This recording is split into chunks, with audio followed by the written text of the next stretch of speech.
After playing Overwatch again for the last few months, I have noticed that the matchmaking is a lot worse than it used to be. So I'm going to make this video to share a few ways I've found to improve the quality of matches and in general just win more games, because the amount of times I've lost games which are out of my control are just ridiculous. To start off, I just want to mention that I've made a new Discord server. So if you guys want to know when I stream, upload, or if you just want to meet some other viewers, just click the first link and then come say hi. I'm trying to get to at least 100 members. That way we can actually start doing some events and stuff like that. Anyway, continuing with the video. Firstly, what I've noticed, you can't really solo queue anymore. If you want to climb effectively, you sort of need to queue either in a duo or a trio. Now you can still climb as a solo player, but it's not really effective anymore. You will waste a lot of time if you're solo because you can't really control the outcome of the match as much as you can if you're in a duo or a trio. Now what I mean by that is, if you're playing DPS, you really need to rely on having a good tank and good support. If you have someone that can play each role and can flex really well, that's just going to increase the amount you win massively. This is why 6v6 used to be so much more superior than 5v5 now, because back in the day, if someone was shit, you can just tell them to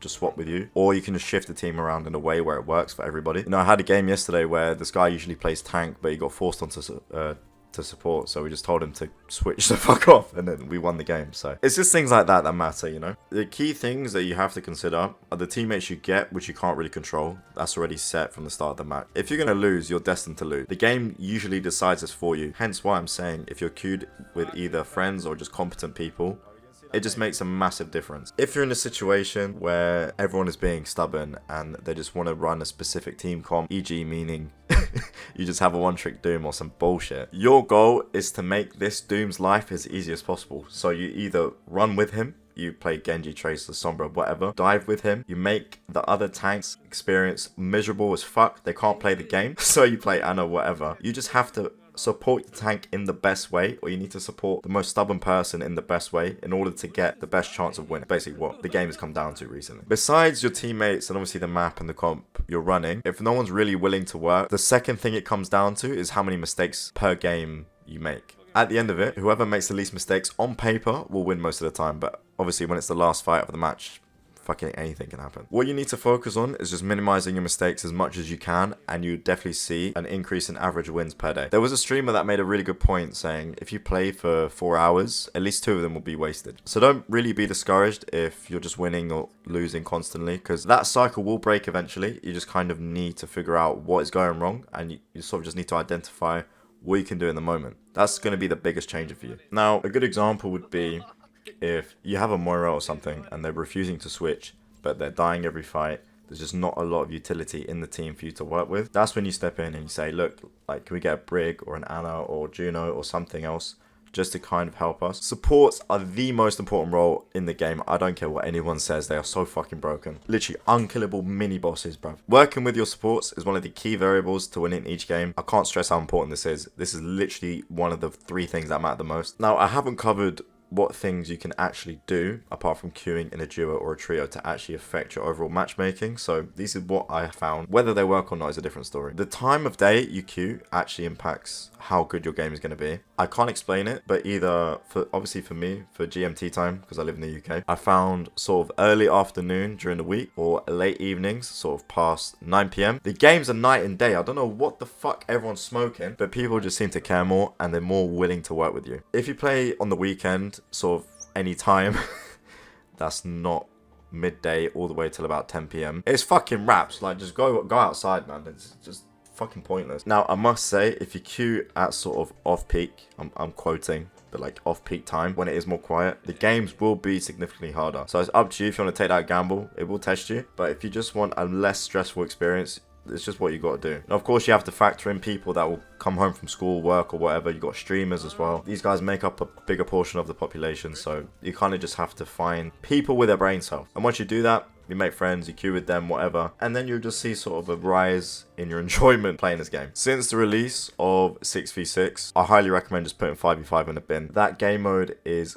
so much harder to, 1, even enjoy, and 2, just having a significant outcome on the result. Since it's been released, it's been so much fun to play again, and it reminds me of back in the day in 2016, 2017, when I would just skip college or skip school, whatever I was doing at the time, just to play the game. Hence why I managed to hit top 500 in the first place. What we've established so far is queue in a 2 or a 3, and change the time of day you queue as well. Those two things are definitely the main things. Obviously, general stuff, working with your team, trying to negotiate a good team comp, they obviously all play a big part, whether if you even enjoyed the match in the first place or even win. Now, this next point is a bit 50-50. I'm not entirely sure if it matters that much, but it definitely plays a part in something. So I have at least 4 or 5 accounts, mainly stemming from when I used to play console, but I did remember the details and obviously put them on PC as well. I have another account which probably has about 600 hours on it, and that places in Masters without fail every time, no matter if I play badly or play out my mind. I genuinely think if you've been hard stuck for a long time, you should just either make a new account or buy one. I wouldn't say buy one because I did buy one and it got banned within 2 days, so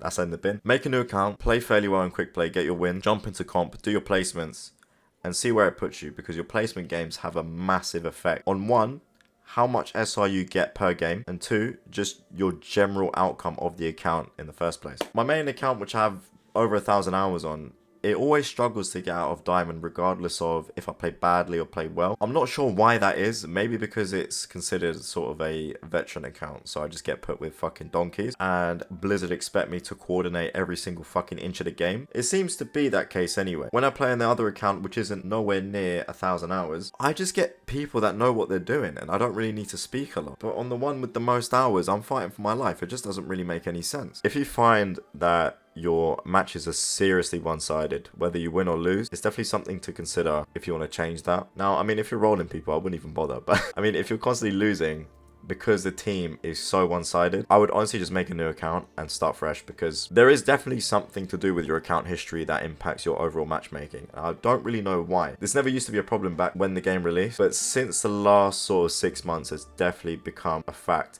I'm not really the only one either that has this problem. In my videos, people have commented saying, you know, I'm this rank, and whenever I make a new account or buy a new account, I play so much higher, my games are so much better. So it's just something to consider. I will be honest, since avoiding solo queue and either queuing up in mainly a trio, but duo is, you know, it still works, my games have definitely gotten a lot better. So before you go make a new one, see how that goes for you. Change the time of day you queue, flex a bit more, work with your team a bit more, com a bit more as well. Feel free to comment any points I've probably missed out. But those are the main things for me that I've noticed anyway. I'm going to be streaming soon at some point this month. I think probably towards the end of March. So we'll see how the games go. And obviously, you know, I'll talk to guys in chat as well. But yeah, that's pretty much it. I don't think I've missed anything so far. If you enjoyed, please leave a comment. I'm curious to know who actually made it this far. And I shall see some of you in my server, hopefully. I'm trying to host an Overwatch event with a cash prize. So if that doesn't make you want to join, I don't know what will. Peace and love. Safe.